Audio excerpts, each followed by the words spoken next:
الحمد لله نحمده ونستعينه ونستغفره ونؤمن به ونتوكل عليه ونعوذ بالله من شرور أنفسنا ومن سيئات أعمالنا من يهده الله فلا مضل له ومن يضلله فلا هادي له ونشهد أن لا إله إلا الله وحده لا شريك له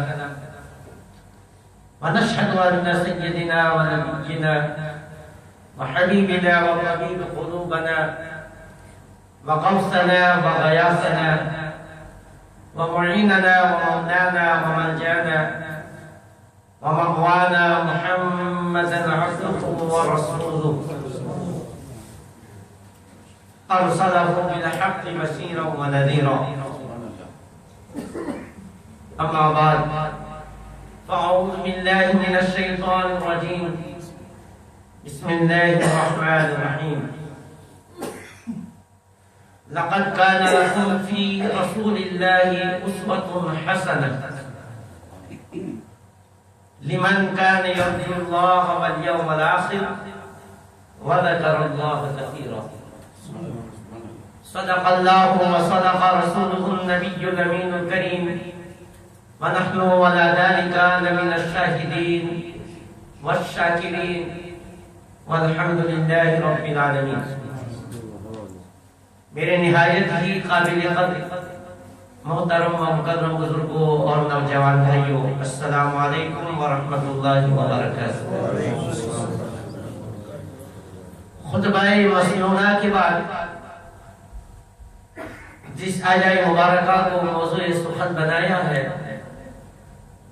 اس آیہ مبارکہ پر کچھ عرض کرنے سے پہلے آئیں ہم اور آپ مل کر سب سے پہلے آقا نامدار مدنی تاجدار گنبد خضرا میں آرام فرمانے والے آقا سرور دو عالم نور مجسم احمد مصطفیٰ محمد مصطفیٰ صلی اللہ علیہ وسلم کی بارگاہ اقدس میں بآواز بلند ہدیہ درود و سلام پیش فرمائیں. الصلاۃ والسلام علیک یا سیدی یا رسول اللہ، الصلاۃ والسلام علیک یا سیدی یا حبیب اللہ، الصلاۃ والسلام علیک یا سیدی یا رحمۃ للعالمین وعلی آلک واصحابک یا شفیع المذنبین. ورفعنا لك ذکرک کا ہے سایہ تجھ پر، ورفعنا لك ذکرک کا ہے سایہ تجھ پر، بول ہے بالا تیرا ذکر ہے اونچا تیرا، بول ہے بالا تیرا ذکر ہے اونچا تیرا. غیظ میں جل جائیں بے دینوں کے دل، غیظ میں جل جائیں بے دینوں کے دل، یا رسول اللہ کی کثرت کیجیے.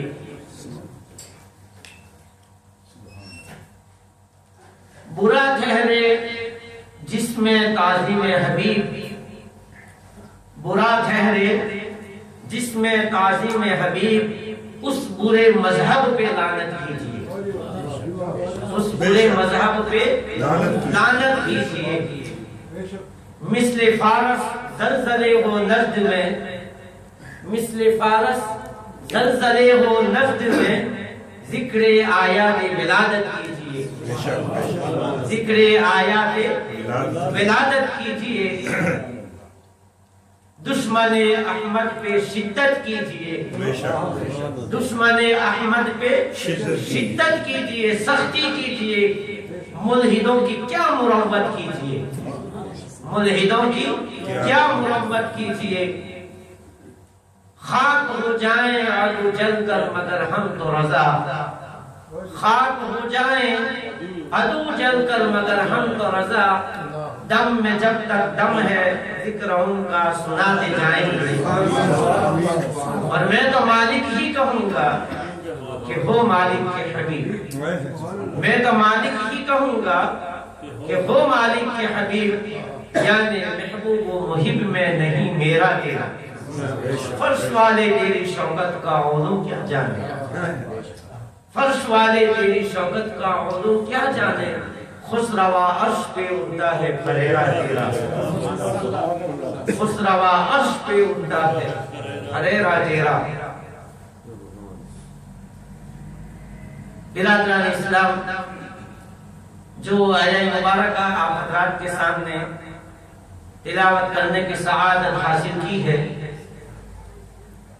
سورہ احزاب کی یہ آیت مقدسہ ہے۔ لَقَدْ كَانَ لَكُمْ فِي رَسُولِ اللَّهِ أُسْوَةٌ حَسَنَةٌ، یقیناً رسول کی زندگی تمہارے لیے ایک بہترین نمونہ ہے۔ لمن کان یرجو اللہ، کن لوگوں کے لیے بہترین نمونہ ہے؟ جو اللہ سے ملنے پر یقین رکھتے ہیں، قیامت کے دن اللہ سے ملاقات کرنے کی بات پر یقین رکھتے ہیں۔ لمن کان یرجو اللہ والیوم الآخر، اور قیامت کے دن پر ایمان رکھتے ہیں۔ وَذَكَرَ اللَّهَ كَثِيرًا، اور اللہ کا ذکر بہت زیادہ کرتے ہیں۔ ان لوگوں کے لیے رسول کی زندگی ایک بہترین نمونہ۔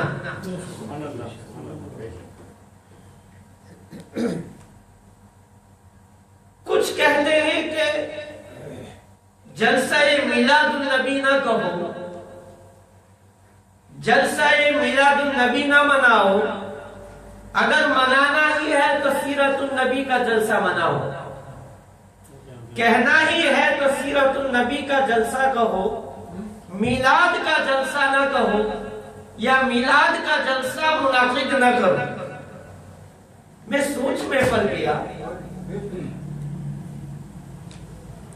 کہ چلے مان لیں کہ سیرت ہی بیان کریں،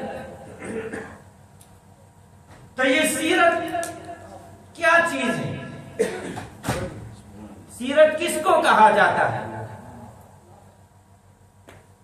سیرت کہتے ہیں روش کو، طریقے کو، کسی کی روش کو بیان کرنا، کسی کے طریقے کو بیان کرنا، اس کو کہتے ہیں سیرت۔ سیرت غوث اعظم، یعنی سرکار غوث اعظم نے جس طرح زندگی گزاری اس کا بیان کرنا۔ سیرت النبی، سرکار کے صبح و شام کا بیان کرنا، سرکار کے رات اور دن کا تذکرہ کرنا، سرکار کے طریقہ مبارکہ کا بیان کرنا۔ تو کیا آپ سیرت النبی کے جلسے میں سرکار کے چلنے پھرنے کے طریقے کو بیان کریں گے، سرکار کے کھانے پینے کے طریقے کو بیان کریں گے، اٹھنے بیٹھنے کے طریقے کو بیان کریں گے، سونے جاگنے کے طریقے کو بیان کریں؟ سیرت بہت قسم کی، اور پھر سیرتوں میں ایک ہے انسان کی سیرت اور ایک ہے جانوروں کی سیرت۔ اگر انسان کی سیرت بیان کرنا ہے تو آپ یہ کہیں کہ انسان وہ ہے جو کھاتا پیتا ہے، انسان وہ ہے جو چلتا پھرتا ہے، انسان وہ ہے جو اٹھتا بیٹھتا ہے، انسان وہ ہے جو سوتا جاگتا ہے۔ تو جانور کہے گا اس میں انسان کی کیا خصوصیت ہے؟ اٹھتا بیٹھتا تو میں بھی ہوں، سوتا جاگتا تو میں بھی ہوں، کھاتا پیتا تو میں بھی ہوں۔ تو جانور اعتراض کر سکتا ہے کہ یہ کون سی انسان کی سیرت ہے؟ یہ ساری چیزیں تو مجھ میں بھی پائی جاتی ہیں۔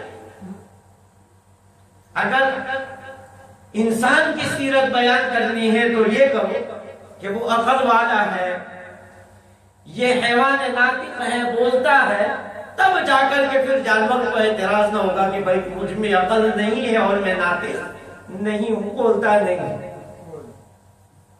پھر ایک ہے کافر کی سیرت اور ایک ہے مومن کی سیرت۔ انسانوں میں بھی دو گروہ ہے نا، کافر اور مومن. تو اب ایمان والے کی سیرت کو بیان کرنا اور کافر کی سیرت کو بیان کرنا، مومن کی اوصاف کو بیان کرنا اور کافر کی عادتوں کی بات کرنا، تو پتہ یہ چلا کہ ایمان والے کی سیرت بھی اور ہے اور کافر کی سیرت بھی اور ہے. پھر ایمان والوں میں بھی ایک عام انسان کی سیرت، ایک اللہ کے ولی کی سیرت، شہداء کی سیرت، اولیاء کی سیرت، صدیقین کی سیرت. ظاہر ہے کہ یہ بھی انسان ہی ہے. تو انسانوں میں بھی پھر سیرت کے مختلف دروازے ہیں، مختلف طریقے ہیں، مختلف طبقات ہیں کہ آپ کس کی سیرت کو بیان کر رہے ہیں. تو اب سیرت النبی یعنی اس کی سیرت جو سید المرسلین ہے، اس ذات کی سیرت جو رحمت للعالمین ہے، اس ذات کی سیرت جو شفیع المذنبین ہے، اس ذات کی سیرت جس کا بچپن بھی انوکھا، جس کی پیدائش بھی انوکھی، جس کی جوانی بھی بے مثال، کہ دشمنوں کے ساتھ بھی برتاؤ کرے تو ایسا کہ مثال بن جائے، اپنوں کے ساتھ برتاؤ کرے تو ابھی ایسا کہ قیامت تک اس کی مثالیں دی جائے. تو جلسہ سیرت النبی، تو آپ یہ کہتے ہیں کہ میلاد بیان نہ کرو، سیرت بیان کرو. تو سیرت بیان کرنے میں بھی جو سید المرسلین کی سیرت ہے، جو کسی میں اوصاف نہیں ہے وہی تو بیان کیے جائیں گے.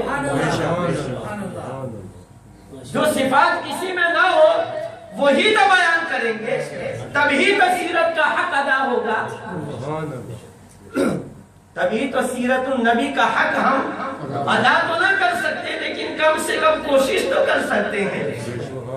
اب نبی کی سیرت میں اور ایک انسان کی سیرت میں کیا فرق ہے؟ نبی کے کردار میں اور ایک عام انسان کے کردار میں کیا فرق ہے؟ نبی کریم صلی اللہ علیہ وسلم نے ایک کپڑے کو دھویا، اس کپڑے کو دھویا جو رات میں آنے والے مہمان نے غلیظ کر دیا، ناپاک کر دیا، کھانا سب گھر والوں کا اکیلا کھا گیا، رات بھر غلاظت کرتا رہا، صبح میں بغیر بتائے نکل گیا. سرکار جب اس کے کمرے میں تشریف لے گئے تب اس نے جو غلاظت کی تھی نبی کریم صلی اللہ علیہ وسلم اس کو اپنے ہاتھ سے دھونے کے لیے بیٹھ گئے. اب وہ اپنی تلوار کو لینے کے لیے واپس آیا جو بھول گیا. جب نبی کو دھوتے ہوئے دیکھا تو لا الہ الا اللہ پڑھی. نعرہ تکبیر، نعرہ رسالت، نعرہ حاضی، نعرہ تحقیق. جشن عید میلاد النبی، جشن عید میلاد النبی. آقا کی آمد، آقا کی آمد. سیدی مرشدی یا نبی یا نبی، سیدی مرشدی یا نبی یا نبی. تو سرکار نے اس کپڑے کو دھویا، دھوتے ہوئے کافر نے دیکھ لیا اور سرکار کو کپڑا دھوتا ہوا دیکھ کر کافر کا کلمہ پڑھنا یہ بتا رہا ہے کہ اے لوگوں تمہارا عمل اور ہے، نبی کا عمل اور ہے. کپڑے تو ہم نے بھی دھوئے ہیں. جب مدرسے میں پڑھتے تھے، اکیلے رہتے تھے ہم، تو کپڑے ہم نے بھی دھوئے ہیں، لیکن ہمارے کپڑے دھوتے ہوئے دیکھ کر کس نے کلمہ پڑھا؟ تو نبی کا کپڑا دھوتے ہوئے دیکھ کر کافر کا کلمہ پڑھنا یہ بتا رہا ہے کہ نبی کا عمل اور ہے، ہمارا عمل اور ہے. نبی کا عمل وہ ہے اگر سو جائے تو معجزہ، نبی اگر چلے تو معجزہ، نبی اگر کھائے تو معجزہ. کھاتے تھے تو کہتے تھے میں بندوں کی طرح کھاتا ہوں، چلتے تھے تو کہتے تھے میں بندوں کی طرح چلتا پھرتا ہوں. میں بندوں کی طرح سوتا جاگتا ہوں، میں بندوں کی طرح اٹھتا بیٹھتا ہوں۔ میں نے عالم خیال میں پوچھا، اے اللہ کے رسول، یہ کہنے کی کیا ضرورت ہے کہ میں بندوں کی طرح کھاتا پیتا ہوں، میں بندوں کی طرح چلتا پھرتا ہوں، میں بندوں کی طرح سوتا جاگتا ہوں؟ جواب ملے گا، ارے نادان تو نہیں جانتا، میرا اٹھنا بیٹھنا دلیل نبوت ہے، میرا اٹھنا بیٹھنا دلیل نبوت ہے، میرا کھانا پینا دلیل نبوت ہے۔ میں اس لیے اپنی ابدیت کی رت لگا رہا ہوں کہ میں اللہ کا بندہ ہوں، اللہ کا بندہ ہوں، اللہ کا بندہ ہوں۔ یہ میں بار بار اس لیے کہتا ہوں کہ کہیں مجھے عبدہ سے کوئی ابنہ نہ کہہ دے، اللہ کے بندے سے کوئی اللہ کا بیٹا نہ کہہ دے، کہ کہیں عبدہ سے ابنہ نہ کہہ دے۔ تو سرکار کی سیرت طیبہ کا مطالعہ کرنے والوں، اے میرے رسول کی سیرت طیبہ کا مطالعہ کرنے والوں، اگر تم میرے رسول کو اٹھتا بیٹھتا دیکھتے ہو، مکے کی گلیوں میں چلتا پھرتا دیکھتے ہو، سوتا جاگتا دیکھتے ہو، تو میرے رسول کو معراج کی رات آسمانوں سے گزرتا ہوا بھی دیکھ لو، چاند کے تو ٹکڑے کرتا ہوا بھی دیکھ لو، درختوں کو سجدہ کراتا ہوا بھی دیکھ لو، شکریوں کو کلمہ پڑھاتا ہوا بھی دیکھ لو، درختوں کو سجدہ کراتا ہوا بھی دیکھ لو، سورج کو پلٹاتا ہوا بھی دیکھ لو۔ اس لیے دیکھنے کا اصرار کرتا ہوں کہ جب کھاتا پیتا دیکھو گے، سوتا جاگتا دیکھو گے، چلتا پھرتا دیکھو گے، تو اس رسول کو تم خدا نہ کہہ سکو گے، اور جب اسی رسول کو معراج کی رات آسمان سے گزرتا ہوا دیکھو گے، چاند کے دو ٹکڑے کرتا ہوا دیکھو گے، سورج کو پلٹاتا ہوا دیکھو گے، تو اس رسول کو تم اپنے جیسا نہ کہہ سکو، نہ خدا کہہ سکو، نہ اپنے جیسا کہہ سکو۔ لیکن رسول کا بچپن، رسول کی جوانی، اللہ تبارک و تعالی نے آپ کو، جس کو سیرت کی کتابوں میں عصمت کہا جاتا ہے، عصمت ربانی، اللہ تبارک و تعالی کی طرف سے بچانا، واللہ یعصمک من الناس، اللہ تبارک و تعالی تمہیں لوگوں سے بچائے گا، تمہیں شیطان کے شر سے بچائے گا۔ نبی کریم صلی اللہ علیہ وسلم نے فرمایا، آج میں حدیث بیان کر رہا تھا کہ سرکار نے فرمایا کہ جب ابن آدم پیدا ہوتا ہے، آدم کے وہاں بیٹا پیدا ہوتا ہے، تو کوئی تم میں سے ایسا نہیں جس کے ساتھ ایک ہمزاد مقرر نہ ہو، ایک شیطان مقرر نہ ہو، اور ایک فرشتہ مقرر نہ کیا گیا ہو۔ اب شیطان تو اس کے دل میں برائی کی باتیں ڈالتا ہے، اور ملائکہ میں سے جو فرشتہ ہوتا ہے وہ اس کے دل میں نیکی کی باتیں ڈالتا ہے۔ اسی صحابی نے عرض کیا، یا رسول اللہ صلی اللہ علیہ وسلم، کیا آپ کے ساتھ بھی ہمزاد ہے؟ کیا آپ کے ساتھ بھی ہے؟ فرمایا کہ ہاں، لیکن میرا ہمزاد، میرا شیطان مسلمان ہو گیا ہے، اب وہ مجھے نیکی کا ہی مشورہ دیتا ہے، اب وہ مجھے نیکی ہی کا مشورہ دیتا ہے۔ میں آپ کو سرکار کی سیرت طیبہ میں اور آگے لے جاؤں، آقا عالم صلی اللہ علیہ وسلم کی سیرت طیبہ ہم بیان کر رہے ہیں۔ کل ہم نے بیان کیا کہ نبی کریم صلی اللہ علیہ وسلم نے سیدہ خدیجہ الکبریٰ رضی اللہ تعالیٰ عنہا کے ساتھ نکاح فرمایا 25 سال کی عمر میں، اور سیدہ خدیجہ الکبریٰ وہ خاتون ہے کہ اس سے پہلے 2 نکاح ہو چکے ہیں، دونوں شوہر وفات پا چکے ہیں، اور سارے 12 اوقیہ سونے کی مہر پر نبی کریم صلی اللہ علیہ وسلم کا نکاح سیدہ خدیجہ الکبریٰ کے ساتھ ہوا۔ حضرت ابو طالب نے خطبہ نکاح پڑھا، حضرت خدیجہ کے دونوں چچا عمرو نے اور ورقہ بن نوفل، ان دونوں نے اس خطبہ نکاح کے جواب میں جوابی خطبہ ارشاد فرمایا۔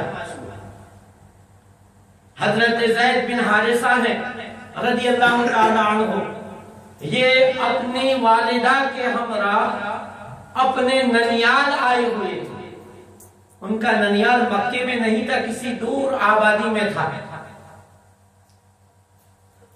یمن کے رہنے والے تھے، اپنے ننیال میں آئے، اور واپسی پر قبیلہ یقین کے شہسواروں نے، ڈاکوؤں نے ان کے قافلے پر حملہ کیا، اور زید بن حارثہ ان کو قید کر لیا، مال بھی لوٹ لیا، زید بن حارثہ قید ہو جاتے ہیں۔ اور عکاظ کے بازار میں، جو کہ مکہ میں ایک بازار بھرتا تھا، عکاظ کا بازار کہا جاتا تھا، عکاظ کے بازار میں حضرت زید بن حارثہ کو انہوں نے بیچا اور حضرت خدیجۃ الکبریٰ کے بھتیجے نے 400 درہم کے عوض زید بن حارثہ کو خریدا، اور جب حضرت خدیجۃ الکبریٰ کا نکاح سرکار کے ساتھ ہوا تو انہوں نے زید بن حارثہ اپنی پھوپھی کو ہبہ کر دی کہ یہ تمہاری خدمت کے لیے میں دیتا ہوں، اور حضرت خدیجۃ الکبریٰ رضی اللہ تعالیٰ عنہا نے سرکار کی خدمت میں زید بن حارثہ کو پیش کر دیا کہ یا رسول اللہ یہ آپ کی خدمت کے لیے۔ ادھر ان کے جو والد تھے حارثہ، یہ مالدار گھرانے کے تھے، لیکن ننیاد آئے تھے، ڈاکوؤں نے حملہ کر کے قید کر لیا۔ اب ان کے والد ملک شہر شہر اپنے بیٹے کو تلاش کرتے پھر رہے ہیں۔ سیرت نگاروں نے زید بن حارثہ کے والد حارثہ نے جو اشعار اپنے بیٹے کی جدائی میں کہے ہیں، سیرت نگاروں نے اس کو اپنی کتابوں میں جگہ دی کہ ایک باپ اپنے بیٹے کی جدائی میں کیا اشعار کہتا ہے، اور ان اشعار سے عرب کی جو فصاحت و بلاغت ہے، عربی زبان پر جو کنٹرول ہے، اس کا بھی اندازہ ہوتا ہے۔ کچھ باتیں ان میں سے میں آپ کے سامنے پیش کرتا ہوں۔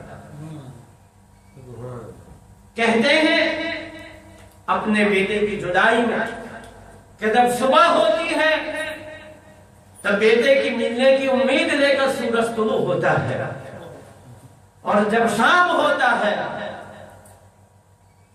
ہوتی ہے تو سورج غروب ہوتے ہوتے مجھے امید دلا کر کے غروب ہوتا ہے کہ آج نہیں تو کل تیرا بیٹا مل جائے۔ کہتے ہیں کہ میں اپنی اعلیٰ نسل کی اونٹنی کے ساتھ ملک در بدر شہر شہر گھومتا رہوں گا جب تک میرا بیٹا مجھے نہیں مل جاتا، وہاں تک میں اپنے بیٹے کی تلاش کرتا رہوں گا۔ امید لمبی ہو گئی، آس ٹوٹنے لگی ہے، موت میرے دروازے پر آ کھڑی ہے، لیکن میں اپنے بیٹے کی تلاش جب تک موت مجھے پا نہیں لیتی جاری رہے گا۔ بیٹے کی تلاش میں گھومتے پھرتے ہیں، اور یمن کا ایک قبیلہ حج کے لیے مکہ مکرمہ آیا۔ زید بن حارثہ کو انہوں نے دیکھا، پہچان گئے کہ حارثہ کا بیٹا ہے۔ حضرت زید نے بھی ان کو پہچان دیا کہ میرے قبیلے کے لوگ ہیں۔ قبیلے کے لوگوں نے کہا کہ تمہارا والد تو تمہاری جدائی میں رات دن ایک کر کے روتا رہا، در بدر شہر شہر گھوم رہا ہے، ساری کیفیت ساری امداد سناتے ہیں، کہتے ہیں کہ چلو ہمارے ساتھ۔ تو زید بن حارثہ کیا کہتے ہیں کہ میرے والد اور میرے چچا کو میرا یہ پیغام دے دینا کہ اگرچہ زمانے کی گردش نے مجھے اپنے قبیلے سے، اپنے والدین سے جدا کر دیا ہے، لیکن میں ایسے اعلیٰ گھرانے میں ہوں، میں ایسے شریف گھرانے میں ہوں کہ نہ تو مجھے اپنے وطن کی یاد آتی ہے، نہ مجھے اپنے ماں باپ کی یاد آتی ہے۔ میں جس گھر میں ہوں عزت کے ساتھ مجھے رکھا گیا ہے، گھر کا فضل سمجھ کر کے میری پرورش کی جا رہی ہے۔ لیکن قبیلے والوں نے حارثہ کو جا کر کے بتایا کہ تمہارا بیٹا مکہ میں محمد صلی اللہ علیہ وسلم کے پاس ہے، ابھی اعلان نبوت نہیں ہوا۔ میں اس لیے یہ بات بیان کر رہا ہوں کہ ابھی اعلان نبوت نہیں ہوا۔ زید بن حارثہ کی تلاش میں ان کے والد اب مکہ آتے ہیں، آقا عالم صلی اللہ علیہ وسلم کی بارگاہ میں پہنچتے ہیں اور کہتے ہیں کہ محمد ہمارا بیٹا آپ کے پاس ہے صلی اللہ علیہ وسلم۔ اگر آپ فدیہ مانگے، جتنا فدیہ مانگے ہم آپ کو فدیہ دینے کے لیے تیار ہیں، ہمارے بیٹے کو ہمارے ساتھ کر دو۔ آقا صلی اللہ علیہ وسلم نے فرمایا کہ فدیہ کی کیا بات ہے، میں زید کو بلاتا ہوں، اگر وہ تمہارے ساتھ چلنے کے لیے تیار ہو جائے تو میں بغیر کوئی شرط، بغیر کوئی فدیہ کی تمہارے ساتھ اس کو کر دینے کے لیے تیار ہوں۔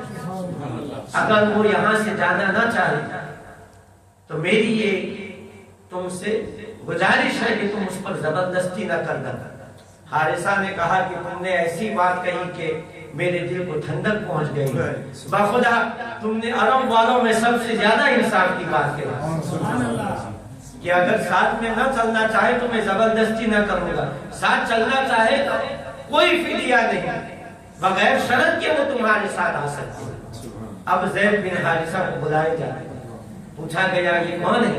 کہا کہ یہ میرے والد ہیں۔ یہ کون ہے؟ کہا گیا کہ یہ میرے چچا ہیں۔ اور والد نے کہا کہ بیٹے ہم آپ کی تلاش میں رات دن تمہاری ماں نے رو رو کر کے اپنے بالوں کو سفید کر دیا ہے، کیا تم ہمارے ساتھ چلو گے؟ حضرت زید بن حارثہ نے انکار کر۔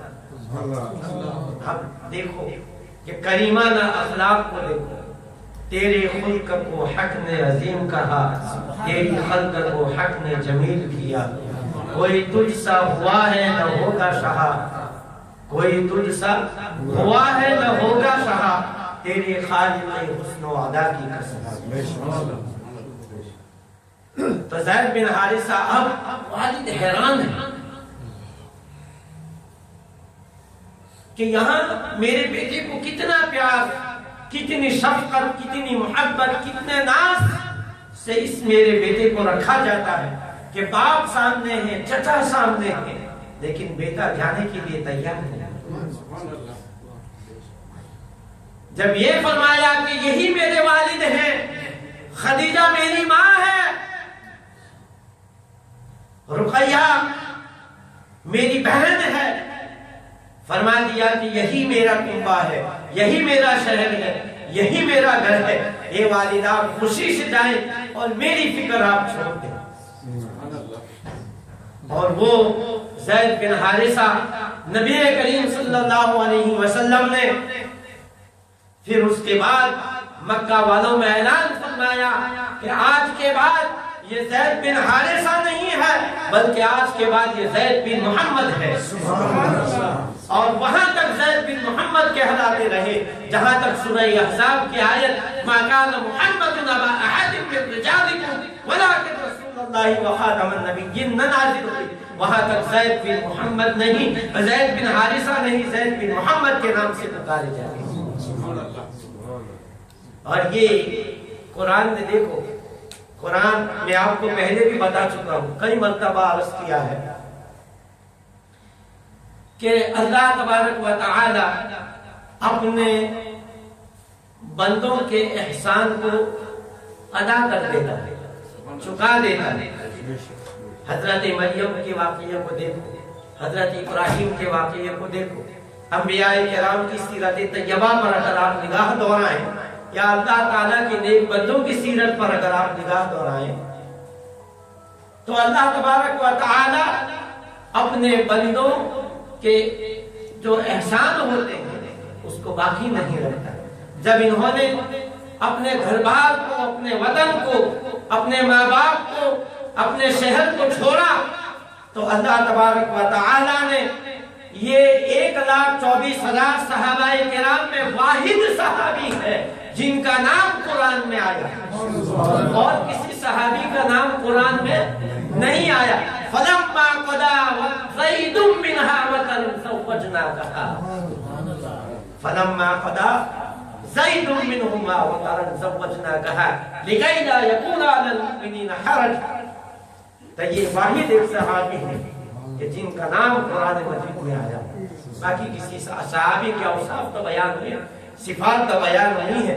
رضی اللہ عنہ ورضوا عنہ تو کہا، اللہ تعالیٰ نے وعدہ تو فرمایا ہے لیکن نام لے کر کے نہیں، نام اگر آیا ہے تو یہ زید بن حارثہ۔ تو زید بن حارثہ سرکار کی کریمانہ اخلاق اور نبی کریم صلی اللہ علیہ وسلم کے حسن و جمال کی اگر ہم بات کریں تو میں ایک روایت بیان کر کے اپنی بات کو آگے بڑھاتا ہوں کہ حضرت انس بن مالک رضی اللہ تعالیٰ عنہ اس حدیث